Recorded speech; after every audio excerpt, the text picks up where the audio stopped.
what kind of players are best to surround him with, and the more lineups around him that you think will work best? Yeah, I mean, I like our team a lot. I like our guys a lot. You know, I would probably defer that to Sam, just from the standpoint that I got a lot of trust and confidence in Sam. I think he works tirelessly each and every day to try to figure out ways to improve our team. I think he'll look at that. We'll probably have a chance to sit down and talk about those things. But, you know, Russell in a leadership role, in my opinion, and I think the guys would echo this, you know, took a lot of new guys and a new group of guys and really, I think, tried to show them the way and was in the trenches. And we were in the trenches together, and we worked hard to connect together.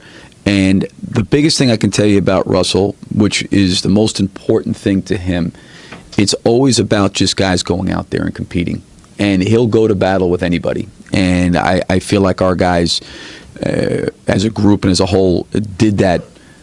We didn't always play perfect or great, but we went out there and we competed and we played.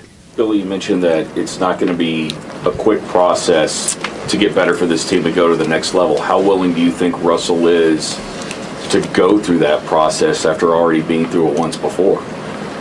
Yeah, I mean, I think that you're going through a process of improvement. An improvement process takes time for everything. I mean, I think if you look at Russell's improvement process over his career, just how he's continued to grow and develop every single year, you know, I expect and anticipate the same thing's going to happen. You know, at the end of the day, I've been, you know, in the college level and here now in the NBA level, there's only one team happy every year. Every other team's trying to get better, and that's just the reality of it. And I've always felt like this as a coach, and I learned this when I was really, really young, because having a chance to be a part of two national championships, losing in a national championship game, when the season ends and you're not the last team standing, there's purpose and meaning in every season. And there was purpose and meaning in this season to help us get better. And we'll be better for what we went through this year. And I couldn't be any more encouraged with the quality of people and the character that I had a chance to work with, you know, each and every day. So improvement always takes time. I can't tell you that the jump we'll make will be from here to here, where it will be. But every team, maybe outside of one, is trying to get better. And that's what we're always going to do, is try to get better.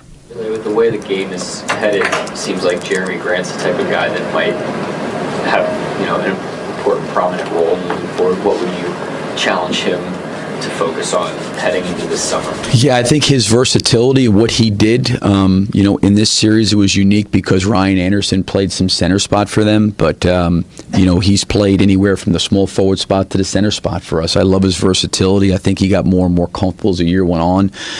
He shot the ball well from behind the three-point line. I still think there's more to his game, and he can continue to get better.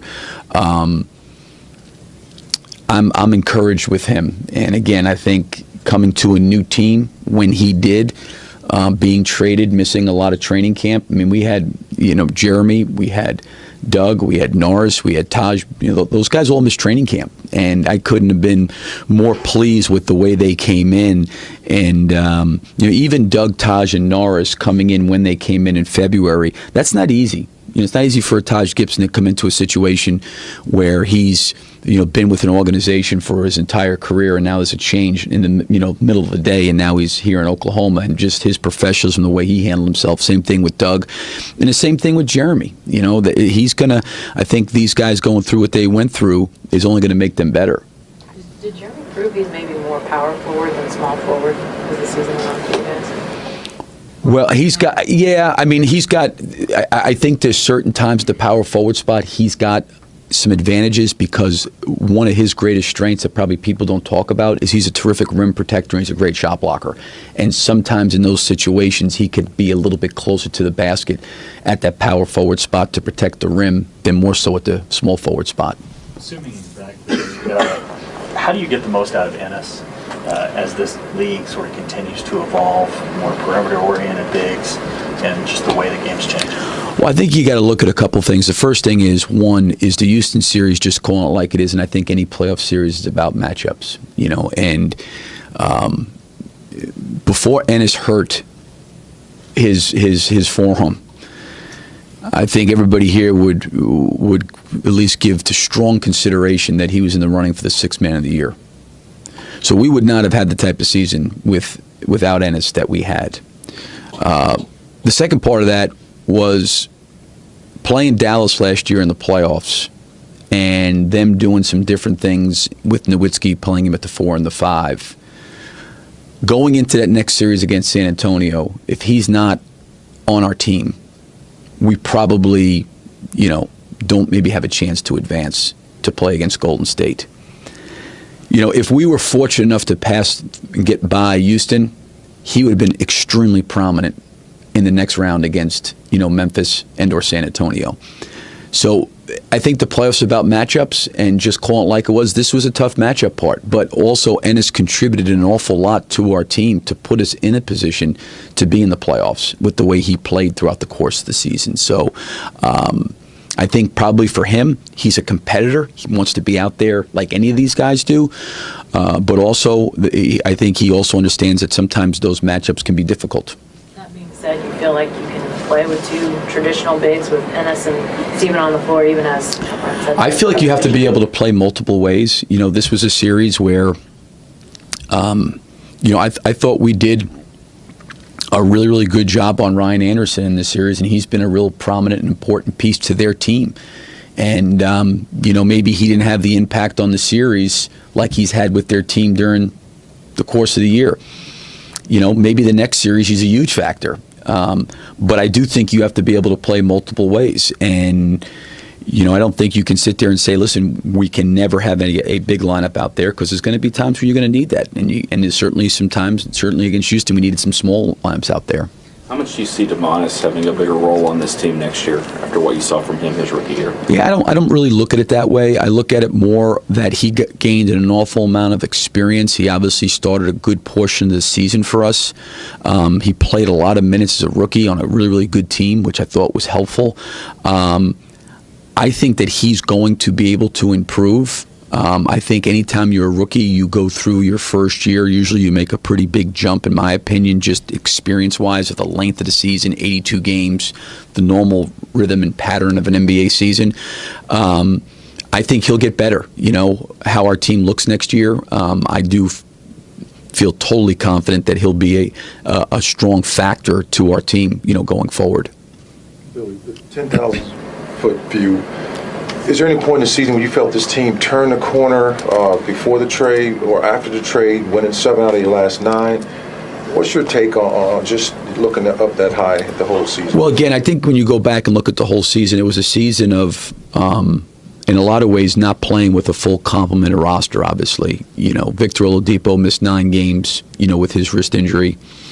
Enes Kanter goes out before the All-Star break with his broken forearm. We come back out of All-Star break. Ennis comes back.